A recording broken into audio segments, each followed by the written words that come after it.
Soy Fernando Díaz Villanueva, hoy es 28 de diciembre de 2016 y esto es La Contracrónica.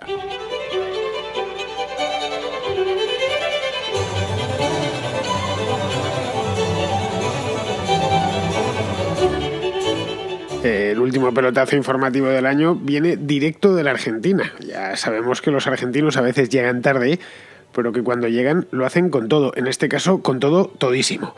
Bien, resulta que un juez, un tal Julián Ercolini, lo digo para los oyentes no argentinos que no tienen por qué conocerlo, ha procesado a la expresidenta, a Cristina Fernández de Kirchner, por, según cuenta, formar una asociación ilícita destinada a desviar contratos de obras públicas hacia una constructora que se llama Construcciones Austral o Austral Construcciones, para ser más exacto, que es propiedad de un empresario muy vinculado al gobierno, al entonces gobierno de Kirchner, tanto de Cristina como de Néstor. Bien, el fallo incluye incluso un embargo de un montón de dinero, de creo 600 millones de dólares, un disparate, y lógicamente Cristina dice que no lo tiene, que ella solo tiene 5 millones de dólares en patrimonio, que bueno, a ver quién se cree eso, pero en fin, esa es la cantidad investigada de cualquier manera, y Ercolini lo que ha hecho es pedir que se embargue. Eso sí, al estar procesada, este juez, en cualquier momento, podría decretar su ingreso en prisión o prohibirla salir del país, lo cual sería ya, eso sí que sería un maxi pelotazo informativo.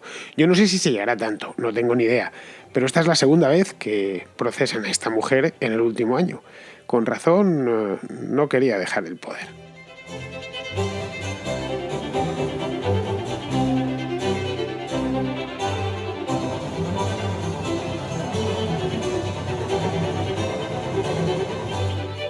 Lo primero que preguntaréis es si Kirchner, Cristina quiero decir, porque Néstor está muerto, lleva como... Pues murió en 2010, estamos en 2017, pues casi 7 años muerto.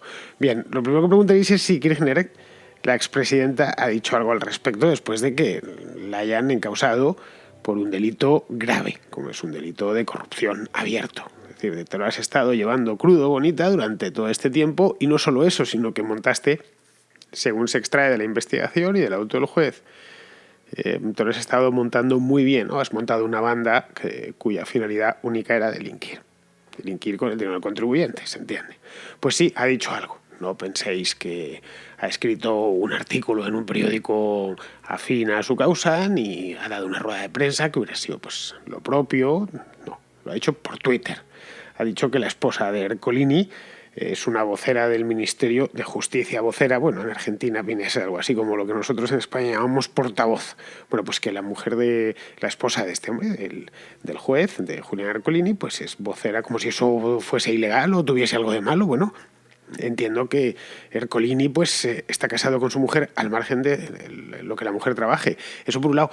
Y por otro, yo creo que la justicia en Argentina, al menos sobre el papel, es independiente. Es decir, que el ministro de Justicia no puede abrir causas. Eso lo tiene que abrir los jueces. Un poco lo mismo que pasa en España, aunque bueno, evidentemente todos sabemos que de los sistemas judiciales, especialmente cuando tocan a los políticos, no hay que fiarse del todo. Pero bueno, también ha dicho que la asociación ilícita, entre comillas, es una figura penal que utilizan, según cuenta ella por Twitter, todas las dictaduras para perseguir, esto es textual de Cristina Fernández de Kirchner, para perseguir a dirigentes opositores.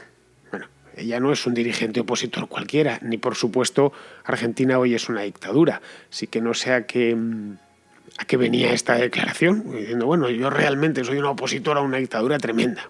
No es una opositora, es simplemente la expresidenta del país.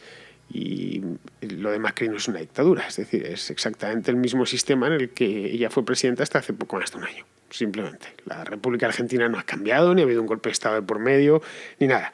Resumiendo, que ¿dónde vas? Manzanas traigo. Es decir, que le están acusando una cosa y ella contesta con otra bien distinta. Yo cuando he leído el tuit en el que habla de la esposa de Ercolini, de que es vocera, pues me parece muy bien. Pues si es vocera, ¿qué le vamos a hacer?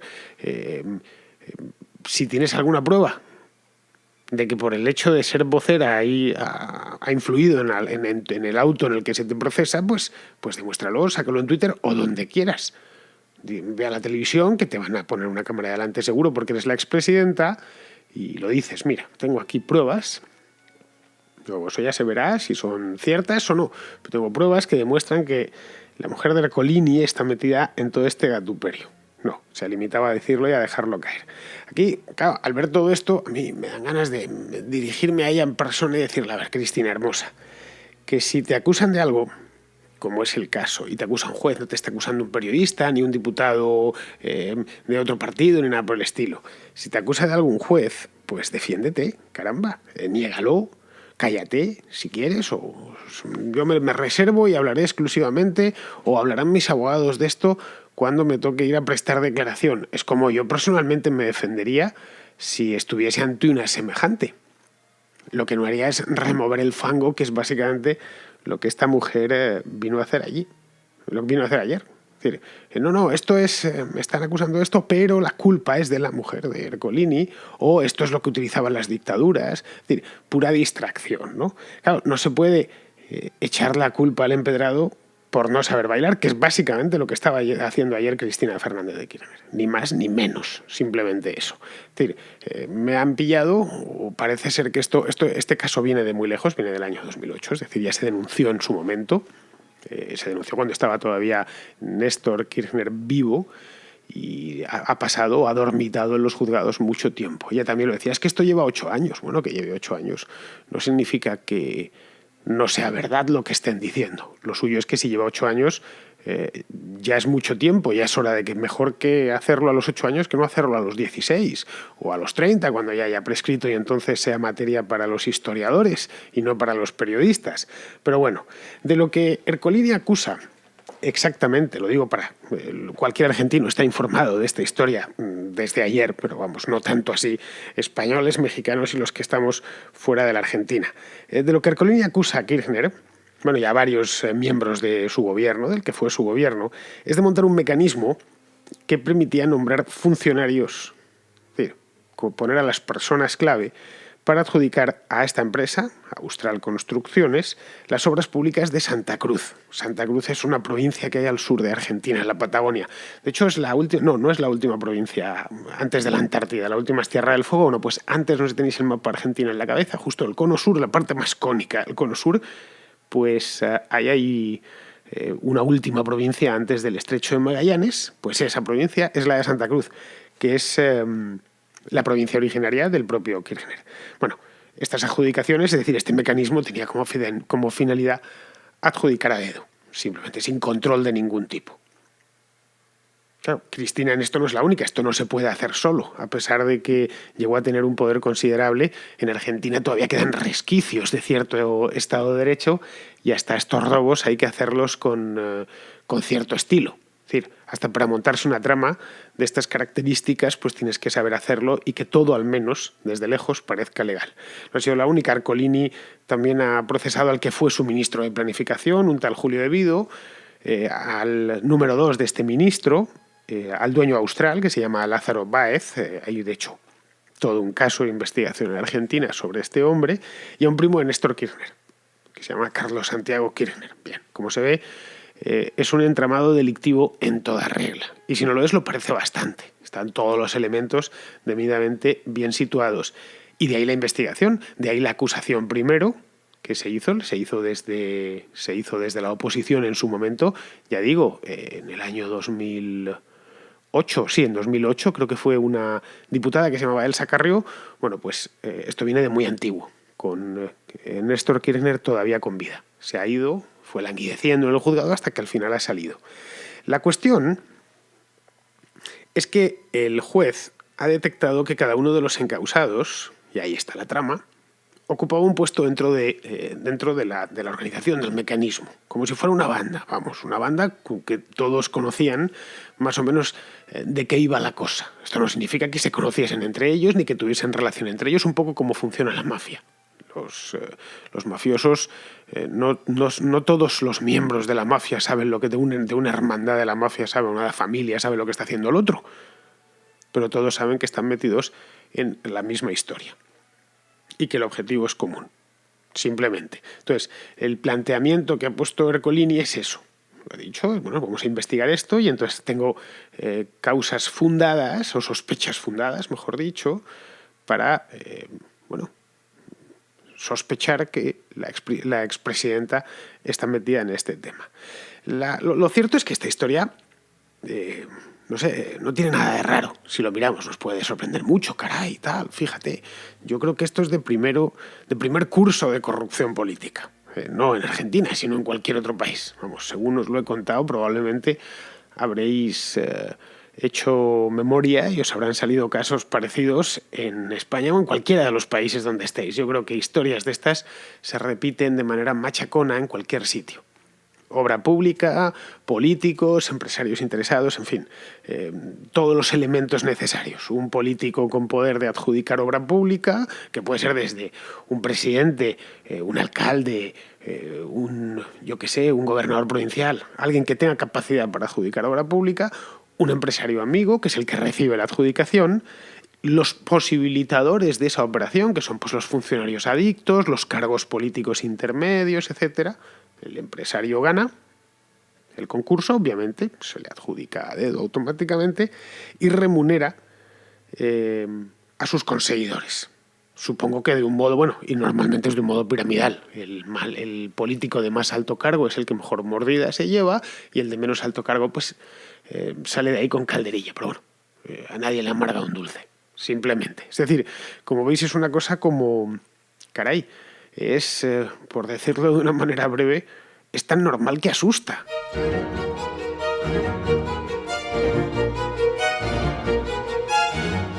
Pero lo que asusta no es el caso en sí, que es bastante normal, como habéis podido ver, no tiene ninguna sofisticación, sino lo que asusta es que la presidenta de un país tan importante como es Argentina, estamos hablando de uno de los principales países de América, estuviese metida en un asunto de tan poca monta, como tan de concejal de pueblo, la verdad. Uno se espera que si el presidente de una república del tamaño y de la importancia internacional de Argentina se mete en un asunto turbio, pues se mete en un asunto turbio de los gordos, a ver, con grandes fortunas en Suiza, pelotazos financieros y cosas por el estilo, pero no en una historia cutre, con un constructor de provincias, etcétera. Es lo primero. Bueno, realmente les compensaba a estos tipos con la cantidad de años que se pasaron en el poder.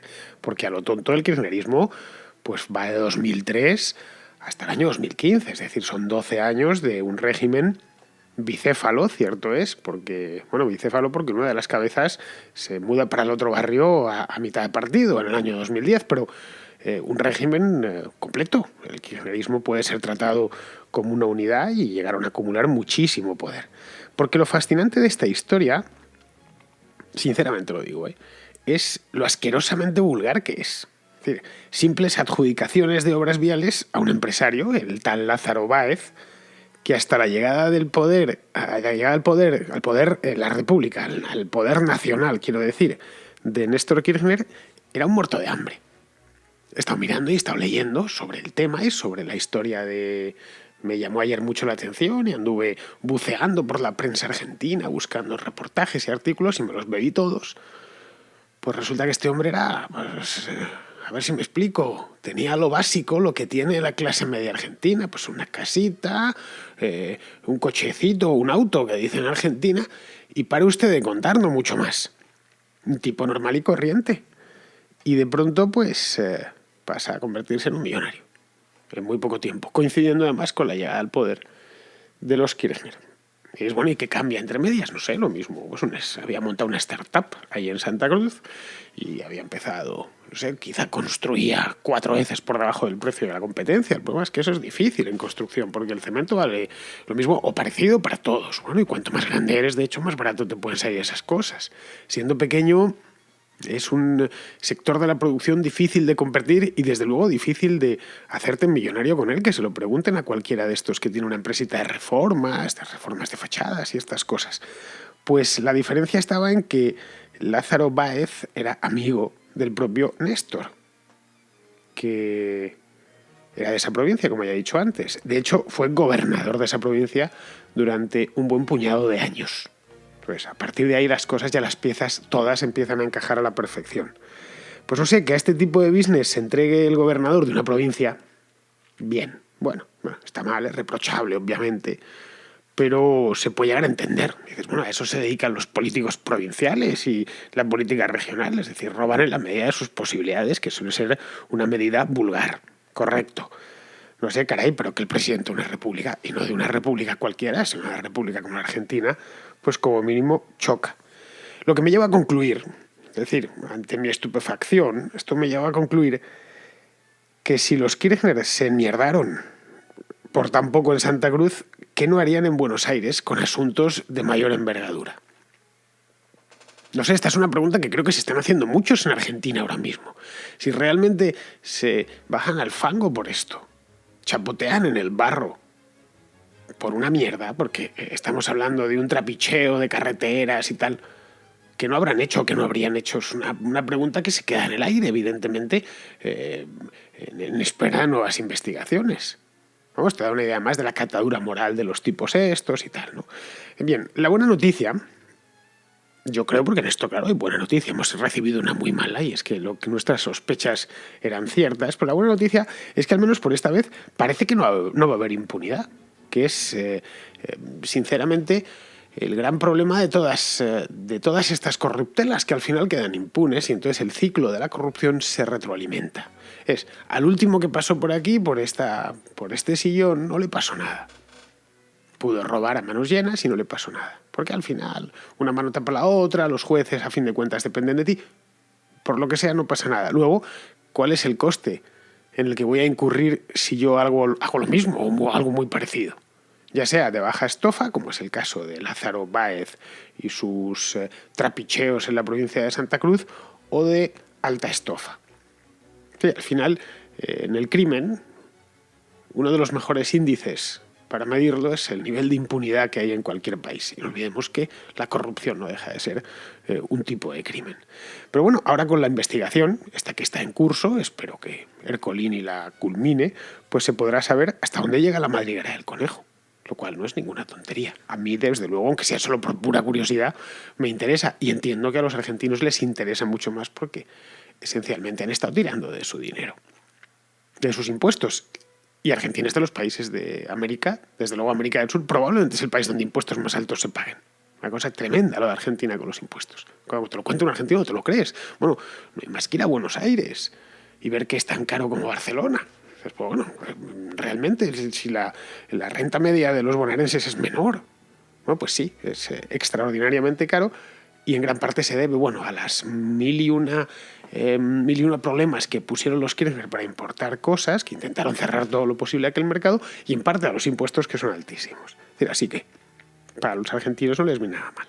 Es decir, bueno, hemos estado trabajando un montón de tiempo, le hemos dedicado años enteros de trabajo a esta banda de mangantes. Eso, ya solo por eso merece la pena.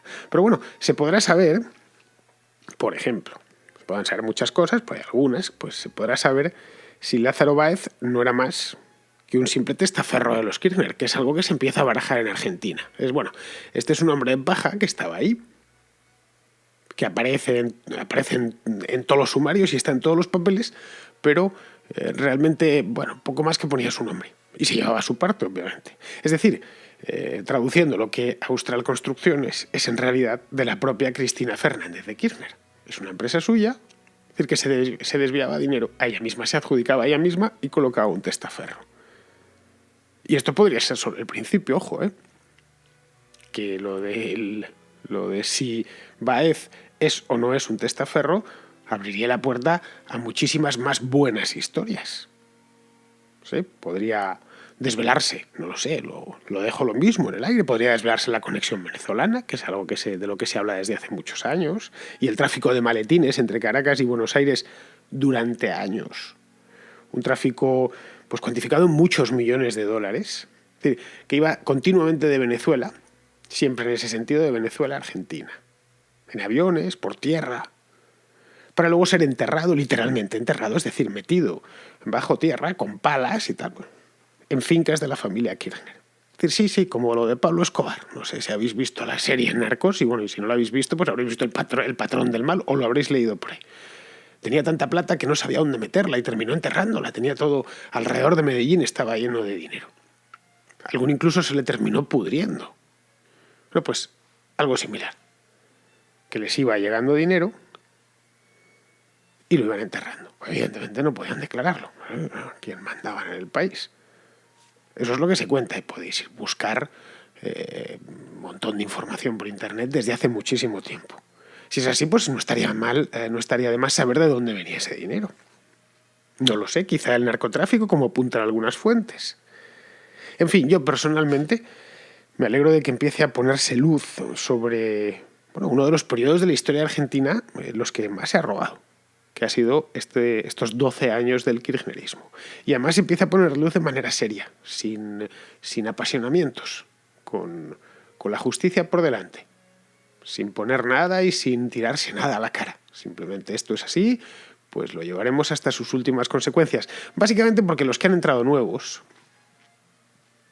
es decir, Macri y todos los suyos, sabrán lo que les espera en el caso de que decidan comportarse de la misma manera.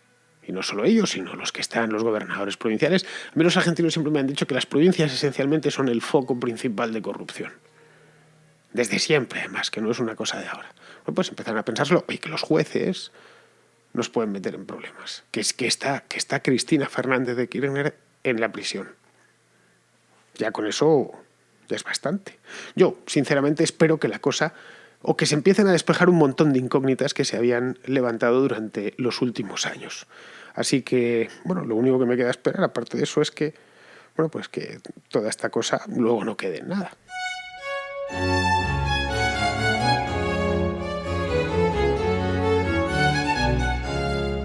Antes de pasar a la nota de voz que tengo preparada para hoy, ya sabéis, de la cola de notas de voz que me van quedando el fin de semana, pues os quiero recordar, por si no escuchasteis el programa de ayer, la iniciativa esta del contralibro que nació de uno de vosotros, de Iñaki, de La Rioja. Bien, de La Rioja de España, no de Argentina, que allí también hay una Rioja. Bueno, pues Iñaki, los que escuchasteis ayer la contracrónica, pues escucharíais que pidió o solicitó o me propuso, fue un pim pam propuesta, que yo acepté gustosamente, que se abriese una nueva sección que decidí llamar El Contralibro, en el que vosotros os leíais un libro, si os gusta y os parece recomendable, pues se lo recomendabais al resto de oyentes del programa. Simplemente era una nota de voz de 1 minuto máximo de duración. Sabéis que no me sobra o no nos sobra el tiempo, esto tiene que seguir durando media hora aproximadamente, minuto arriba, minuto abajo.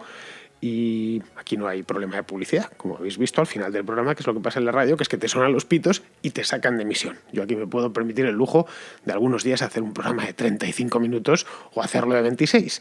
Me lo puedo permitir sin problemas. Otra de las ventajas de la radio a la carta. Bueno, la cosa es que un mensajito de 1 minuto de duración, de voz, no por escrito, ojo, de voz, para que podamos meter vuestra voz y demás, al número 690-827909. Si estáis fuera de España, pues o el móvil no es español, más 34. 34 es el código telefónico de España. Simplemente pues comentáis el título, el autor, dónde está editado y qué os ha parecido, por qué lo recomendáis. Ya sabéis, El Contralibro.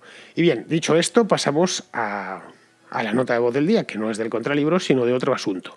Es un anónimo, se te ha olvidado, por cierto, decirme el nombre, pero eso sí me has dicho de dónde eres, de Granada, sobre el tema del cambio climático. Como veis, estamos aquí al final, a lo tonto, llevamos todo el mes sobre el mismo tema, llamadas, contrallamadas y demás. Bien, en este caso me hace una precisión sobre, de nuevo, la historia del cambio climático.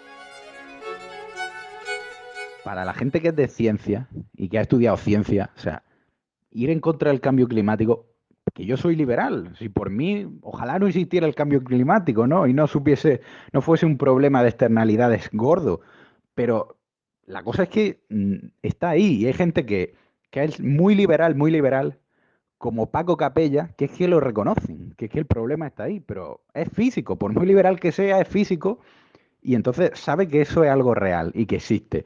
Entonces, recomiendo a los que sean liberales que se vean la entrevista que le hicieron en Bailando con Lobos. Creo que es a partir del minuto 50-51, las declaraciones de Capella sobre el cambio climático. A ver si te lo explico y queda clara mi postura de una maldita vez. Yo no niego el cambio climático. Repito, no niego el cambio climático. Porque de negarlo sería de necios. El cambio climático, el clima cambia, es su naturaleza. No existe nada parecido a un clima estable.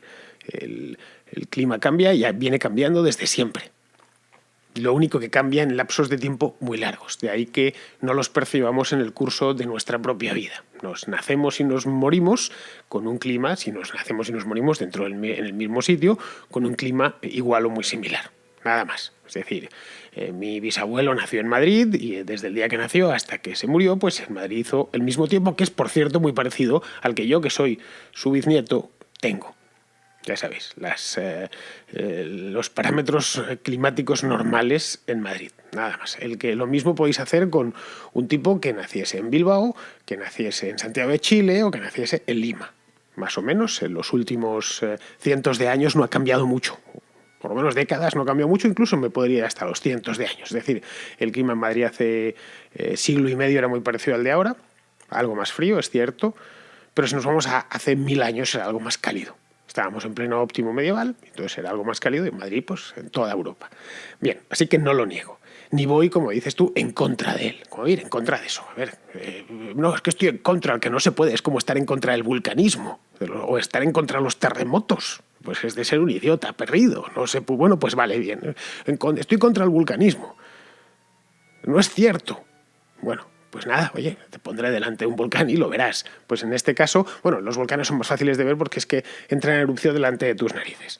Simplemente soy escéptico respecto. 2 puntos. A la influencia que el hombre haya podido tener, es decir, que la actividad humana haya podido tener en el presente cambio climático, en el cambio climático que se está detectando en nuestros días.